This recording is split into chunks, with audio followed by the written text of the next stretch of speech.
सभी व्यूअर्स का स्वागत है। और आज के वीडियो का जो टॉपिक है वो है लाभ का पद, ऑफिस ऑफ प्रॉफिट। भारतीय संविधान और राजनीति के तहत एक महत्वपूर्ण टॉपिक है लाभ का पद। जानना होता है कि आखिर क्यों लाभ का पद धारण करने पर एक सांसद की सदस्यता खत्म हो जाती है, राज्यों में विधायकी खत्म हो जाती है। ये ऐसा कौन सा दुष्चक्र है लाभ का पद जिसके कारण सदस्यता खत्म होने की नौबत आती है। और फिलहाल यह चर्चा में है क्योंकि भारत निर्वाचन आयोग झारखंड के मुख्यमंत्री को नोटिस जारी किया है और नोटिस में ये शोकॉज किया है एक तरह से कि 2021 में खनन पट्टा देकर झारखंड के मुख्यमंत्री ने लाभ का पद धारण किया था। इसके लिए शोकॉज नोटिस जारी किया गया है झारखंड के मुख्यमंत्री को, और नोटिस जारी करने वाली जो अथॉरिटी है वो है भारत निर्वाचन आयोग। और मुख्यमंत्री के ऊपर जन प्रतिनिधित्व कानून के प्रावधानों के उल्लंघन का आरोप है और इनको जवाब देना पड़ेगा। इनके जवाब देने से अगर यह साबित हो जाता है कि इन्होंने लाभ का पद धारण किया तो झारखंड के मुख्यमंत्री का जो पद है वो खत्म हो सकता है। वीडियो एक ओकेजन प्रदान करता है, अवसर प्रदान करता है सभी के लिए कि जानिए आखिर ये लाभ का पद जैसा जिन्न क्या है। इसको समझने की कोशिश करते हैं, वीडियो में बने रहिएगा। अवधारणा क्या है लाभ के पद का? About concept of office of profit. तो एक विधायिका के सदस्य के रूप में, चाहे एमपी हो चाहे एमएलए हो, सरकार को उसके काम के लिए जवाबदेह ठहराता है। जो भी एमपी है, जो भी एमएलए है, उसका काम क्या है? सरकार को जवाबदेह रखना, अकाउंटेबल रखना। लाभ के पद का तहत जो कानून है उसके तहत अयोग्यता का क्या मतलब है? अयोग्यता यानी डिस्क्वालिफिकेशन। इसका मतलब है यदि विधायक चाहे एमपी हो चाहे एमएलए सरकार के अधीन लाभ का पद धारण करता है तो वह सरकारी प्रभाव के लिए अति संवेदनशील हो सकता है, यानी सेंसिटिव हो सकता है, और अपने संवैधानिक जनादेश का निष्पक्ष रूप से निर्वहन नहीं कर सकता है। ये कहता है कि अगर एमपी एमएलए लाभ का पद धारण करेगा तो फिर सरकार से निष्पक्ष कैसे रह सकता है? यानी सरकार का ही वो हिस्सा बन जाएगा, सरकार से कुछ प्राप्त करेगा, और जो उसका कॉन्स्टिट्यूशनल मैंडेट है कि सरकार को जवाबदेह रखना, अकाउंटेबल रखना, वो पूरा नहीं हो पाता है। इसका आशय है कि जो निर्वाचित सदस्य है एमपी या एमएलए, उसके कर्तव्य और हित के बीच कोई टकराव नहीं होना चाहिए। यानी उसका जो कर्तव्य है कि सरकार को अकाउंटेबल रखना, और हित में अगर वो लाभ का पद धारण कर लिया तो दोनों टकराव हो जाएगा। ऐसा नहीं होना चाहिए। इसलिए लाभ का पद कानून केवल संविधान की बुनियादी विशेषता को लागू करने का प्रयास करता है। जान लीजिए कि वो बुनियादी विशेषता क्या है। विधायिका और कार्यपालिका के बीच शक्ति के पृथक्करण का सिद्धांत, ये संविधान का मूल ढांचा है। जो सेपरेशन ऑफ पावर है, ये संविधान का मूल ढांचा है, बेसिक स्ट्रक्चर है। That is doctrine of separation of powers between legislative and executive. ये कहता है कि लेजिस्लेटिव और एग्जीक्यूटिव का फंक्शन अलग अलग है। लेजिस्लेटिव का काम है लॉ मेकिंग, रूल मेकिंग, और एग्जीक्यूटिव का काम है रूल इंप्लीमेंटेशन। एक का काम है कानून बनाना, दूसरे का काम है कानून लागू करना, और इन दोनों के बीच हितों का टकराव नहीं होना चाहिए। अगर लॉ बनाने वाले अगर एग्जीक्यूटिव का भी हिस्सा हो जाएंगे, यानी लाभ का पद धारण कर लेंगे, तो फिर हितों का टकराव हो जाएगा, और यही पृथक्करण का जो सिद्धांत है, जो कॉन्स्टिट्यूशनल मैंडेट है, उसका उल्लंघन हो जाएगा। लाभ का पद अगर आप कहें तो संविधान में कहीं पर भी स्पष्ट रूप से डिफाइन नहीं है कि लाभ का पद किसको कहा जाएगा, किसको नहीं कहा जाएगा। Nowhere it is defined in the constitution of India. लेकिन फिर इसका लाभ के पद को डिफाइन कैसे करेंगे? तो सुप्रीम कोर्ट और हाई कोर्ट के अनेक फैसलों में लाभ के पद को डिफाइन किया गया है, उसे परिभाषित किया गया है और अर्थों को स्पष्ट किया गया है। यानी यह जुडिशियल इंटरप्रिटेशन से लाभ का पद स्पष्ट होता है। लाभ के पद का व्याख्या है कि जो लाभ का पद होल्ड करता है, धारण करता है, उसको वित्तीय लाभ होगा, फाइनेंशियल प्रॉफिट होगा, या कुछ बढ़त होगा, या कुछ इंटरेस्ट है। ऐसे मामलों में लाभ की राशि महत्वहीन है। आप चाहे 1 रुपया लें, चाहे आप 1 करोड़ लें, दोनों बराबर का मामला है और लाभ का पद माना जाएगा, क्योंकि लाभ की राशि महत्वहीन है। सुप्रीम कोर्ट ने एक लैंडमार्क फैसला सुनाया था 1964 में। कोई व्यक्ति लाभ का पद रखता है या नहीं, इसका निर्धारण उसकी नियुक्ति की जांच द्वारा तय होगी। अब वो क्या है ये जान लीजिए। कैसे पता चलेगा कि लाभ का पद धारण किया है कि नहीं? पहला क्वेश्चन, जो लाभ का पद है उसको नियुक्ति कौन करता है, यानी नियुक्ति प्राधिकार कौन है, अपॉइंटिंग अथॉरिटी कौन है, पहला क्वेश्चन। दूसरा, क्या सरकार के पास नियुक्ति समाप्त करने का अधिकार है, यानी कि क्या सरकार हटा सकती है उस व्यक्ति को जो उस पद को पर नियुक्त है। तीसरा, क्या सरकार पारिश्रमिक निर्धारित करती है, यानी रेम्युनरेशन भी फिक्स कर रही है, और पारिश्रमिक का स्रोत क्या है, क्या सरकार संचित निधि से दे रही है, और शक्ति यानी पावर जो उस पोस्ट के साथ प्राप्त होता है। ये 5 कारण हैं जो सुप्रीम कोर्ट ने निर्धारित किया था 1964 के फैसले में कि व्यक्ति लाभ का पद धारण करता है कि नहीं। इसका निर्धारण इन 5 प्रश्नों के उत्तर देकर किया जा सकता है। लाभ का पद धारण करने के संबंध में संवैधानिक प्रावधान क्या है, यानी जो संविधान में लिखे हुए हैं। तो भारत के संविधान का जो अनुच्छेद 102(1)(a) है और अनुच्छेद 191(1)(a) है, उसमें लाभ के पद का जिक्र किया गया है स्पष्ट रूप से। 102(1)(a) कहता है जो कि मेंबर ऑफ पार्लियामेंट हैं, संसद सदस्य हैं, और 191(1)(a) कहता है जो कि विधानसभाओं के सदस्य हैं, यानी एमएलएज हैं। 102 एमपी के लिए, 191 एमएलए के लिए है कि ऐसे सदस्य जो हैं किसी अन्य लाभ के पद को धारण नहीं कर सकते हैं। अगर वो धारण करते हैं तो उनकी सदस्यता खत्म हो जाएगी। ये संविधान में ये बात लिखा हुआ है। अब वर्तमान में संसद अयोग्यता की रोकथाम अधिनियम 1959 कहता है कि एक सांसद, विधायक या एमएलसी जो केंद्र या राज्य सरकार के अधीन लाभ का कोई पद धारण करने से रोकता है जब तक कि इसे छूट नहीं दी जाती है। मतलब ये जो कानून है 1959 का, 1959 का, वो कहता है कि कोई भी एमपी, कोई भी एमएलए, कोई भी एमएलसी कोई लाभ का पद धारण नहीं कर सकता है जब तक कि कोई विशेष छूट न दी गई हो।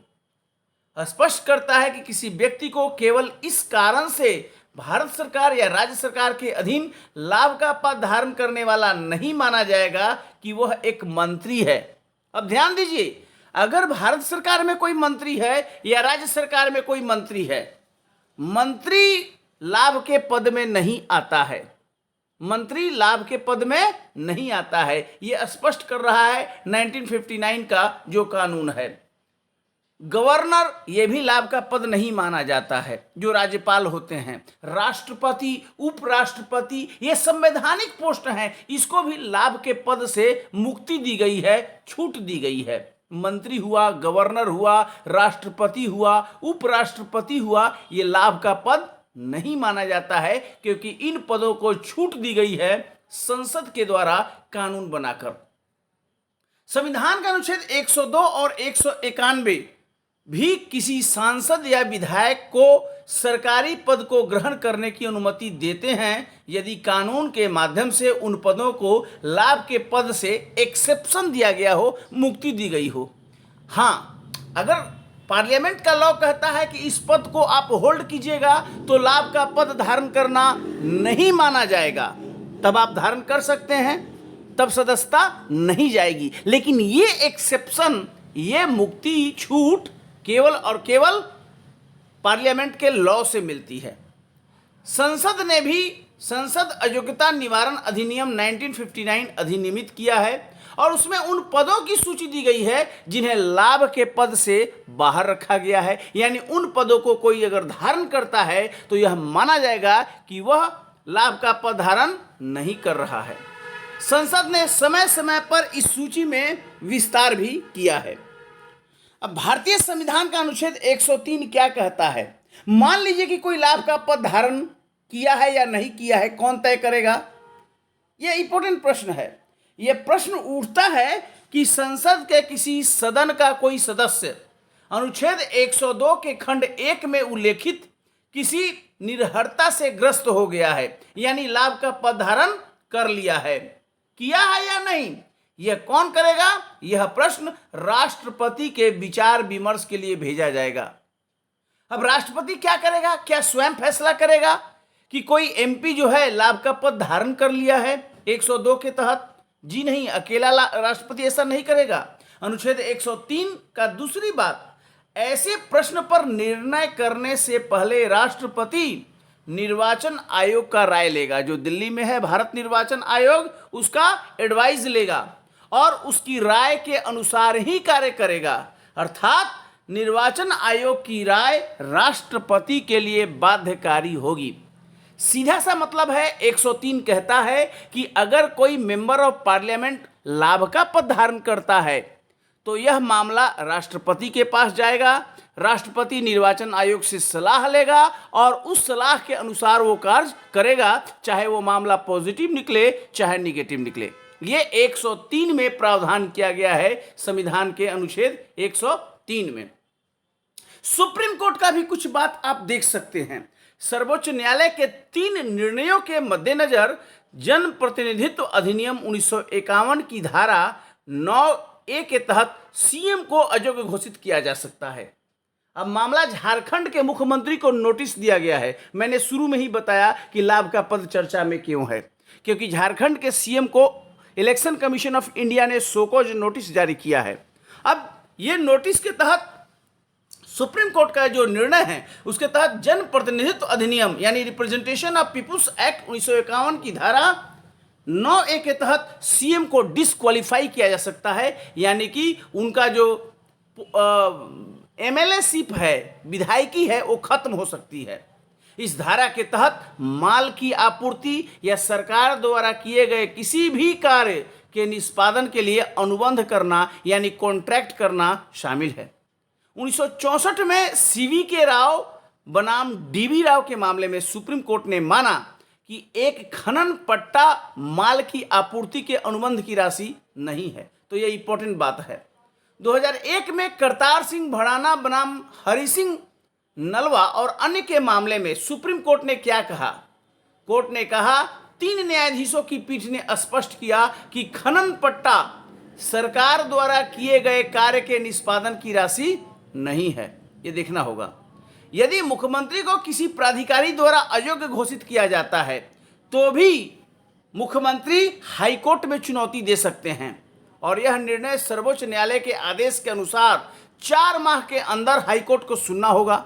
अगर सीएम झारखंड के सीएम डिस्क्वालीफाई हो जाते हैं तो रांची झारखंड हाईकोर्ट में चुनौती दी जाएगी और 4 माह में झारखंड हाई कोर्ट इसकी सुनवाई करेगा और फिर झारखंड हाईकोर्ट के निर्णय को सुप्रीम कोर्ट में भी चैलेंज किया जा सकता है। अनुच्छेद 164(4) के तहत एक व्यक्ति बिना सदस्य बने 6 माह तक मंत्री रह सकता है। मुख्यमंत्री भी रह सकता है बिना एमएलए बिना एमएलसी बने हुए 6 माह तक आप रह सकते हैं सीएम। न एमएलए है न एमएलसी। तो डिस्क्वालीफाई होने का मतलब ये नहीं है कि आपकी विधायकी खत्म हो गई तो तुरंत रिजाइन कर दो। 6 माह तक आराम से आप रह सकते हैं। तो ये प्रश्न है और एक क्वेश्चन आपके सामने मैं दे रहा हूं, इसी टॉपिक पर आधारित है जो 2019 में यूपीएससी सिविल सर्विसेज में पूछा हुआ है। संसद निर्हरता अधिनियम 1959 लाभ के पद के आधार पर कई पदों को अयोग्यता से छूट देता है। पहला कह रहा है कि जो एक्ट है 1959 का, वो लाभ के पद के आधार पर कई पदों को लाभ का पद नहीं मानता, छूट देता है। नंबर 2, उपयुक्त अधिनियम में 5 बार संशोधन किया गया है, यानी कि जो 1959 का एक्ट है। और सी, लाभ का पद भारत के संविधान में अच्छी तरह से परिभाषित है। अब इनमें से कौन सा सही है? ए केवल 1 और 2, बी केवल 3, सी केवल 2 और 3, और डी 1, 2 और 3। और आपको इसका उत्तर बताना है कि सही उत्तर क्या होगा। यह यूपीएससी के प्रीलिम्स का क्वेश्चन है सिविल सर्विसेज में। अब मैंने बताया कि ये जो 1959 का एक्ट है वो कई पदों को अयोग्यता से छूट देता है। मैंने कहा सही बात है, जैसे मंत्री का पद धारण करना लाभ का पद धारण करना नहीं हुआ, गवर्नर का पोस्ट हुआ, बिल्कुल ये सही, पहला बात तो सही है नंबर 1। नंबर 2, 5 बार संशोधन किया गया है, ये भी सही है।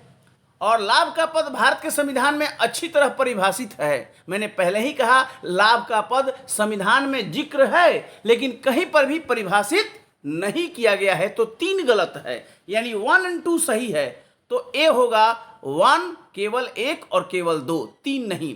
और इसका व्याख्या भी आपके सामने है कि संसद निर्भरता निवारण अधिनियम 1959 कई पदों को अयोग्यता से मुक्त करता है, जैसे राज्य का मंत्री, उप मंत्री, संसदीय सचिव, संसदीय अवर सचिव, संसद में उप मुख्य सचेतक, विश्वविद्यालयों के कुलपति, राष्ट्रीय कैडेट कोर एवं प्रादेशिक सेना में अधिकारी, सरकार द्वारा गठित सलाहकार समितियों के सदस्य, अध्यक्ष, जब वे प्रतिपूरक के अलावा किसी भी शुल्क या पारिश्रमिक आदि के हकदार नहीं होते हैं।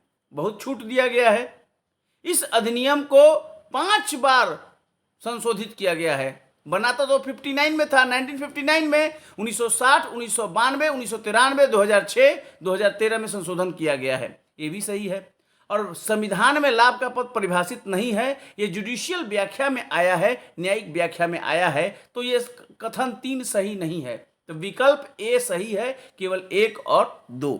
यानी इस वीडियो में आपको A to Z मैं डिटेल्स बता रहा हूं कि आखिर लाभ का पद वो कौन सा जिन्न है जिसको अगर ये बंदा एक बार इसके गिरफ्त में आ जाए तो लोगों की सांसदी छीन जाती है, विधायकी छीन जाती है। ये एक संवैधानिक प्रावधान है और निर्णय करता है राष्ट्रपति मुख्य निर्वाचन आयोग के परामर्श पर। राज्यों के मामले में यह निर्णय करेगा राज्यपाल, निर्वाचन आयोग, भारत निर्वाचन आयोग के परामर्श पर। चाहे गवर्नर हो चाहे राष्ट्रपति, सलाह लेना ही पड़ेगा भारत निर्वाचन आयोग यानी इलेक्शन कमीशन ऑफ इंडिया, जो 324 के तहत है। और तब वो निर्णय लेगा कि वह विधायक या एमपी लाभ का पद से ग्रसित है कि नहीं है। इंपॉर्टेंट तथ्य। अब देखते हैं झारखंड का मामला में क्या डिसीजन होता है, क्योंकि इलेक्शन कमीशन ऑफ इंडिया ने शोकॉज नोटिस जारी किया है झारखंड के मुख्यमंत्री को, यह कहते हुए कि 2021 में खुद को खनन पट्टा उन्होंने दिया और इस प्रकार लाभ का पद धारण किया। तो ये जनप्रतिनिधित्व कानून के प्रावधानों का उल्लंघन है और ये साबित हो जाता है तो उनका जो विधायकी है वो छीन सकता है, फिर मुख्यमंत्री के पद पर भी संकट आ सकता है। तो कुल मिलाकर एक संवैधानिक, एक राजनीतिक प्रावधान है और इसको न्यायिक माध्यम से समझने की कोशिश की जाती है, क्योंकि संविधान में इसको पूरा डिफाइन नहीं किया गया है। बात यही है कि अगर कानून बनाने वाला कानून लागू करने के श्रेणी में चला जाए और कानून लागू करने वाला अगर कानून बनाने वाले के श्रेणी में चला जाए तो फिर सब आपस में घुल मिल जाएगा। फिर जो शक्ति के पृथक्करण की बात है, आप कानून बनाइए, आप कानून लागू कीजिए, तब बात बनती है। ये संवैधानिक मैंडेट है, ये कॉन्स्टिट्यूशनल मैंडेट है, संवैधानिक सरकार की विशेषता है, शक्ति के पृथक्करण का सिद्धांत और संविधान का मूल ढांचा है। सरकार अपना कानून बनाए, विधायिका कानून बनाए और जो अन्य एमएलए हैं या एमपी हैं जो मंत्री नहीं हैं वो सरकार को हमेशा अलर्ट रखे, चेक करे, अकाउंटेबल बनाए। ये अकाउंटेबल नहीं बनेगा अगर सरकार भी उनको ऑफर दे दे, लॉलीपॉप दे दे, क्योंकि फिर उनकी निष्ठा संदिग्ध हो जाएगी और वे अपने पद के दायित्वों का समुचित रूप से परिपालन नहीं कर पाएंगे। इस वीडियो में यही संदेश है कि लाभ के पद को समझने की एक तरह से कोशिश है। बहुत बहुत धन्यवाद। अगर अच्छा लगे इसे ज़रूर लाइक कीजिए और ऐसे दोस्तों, विद्यार्थियों, सिविल सर्विसेज एस्पिरेंट को इसको भेज सकते हैं जो कि प्रतियोगी परीक्षाएं चाहे किसी भी लेवल पर हो उसकी तैयारी करते हों। बहुत बहुत धन्यवाद। Thank you very much.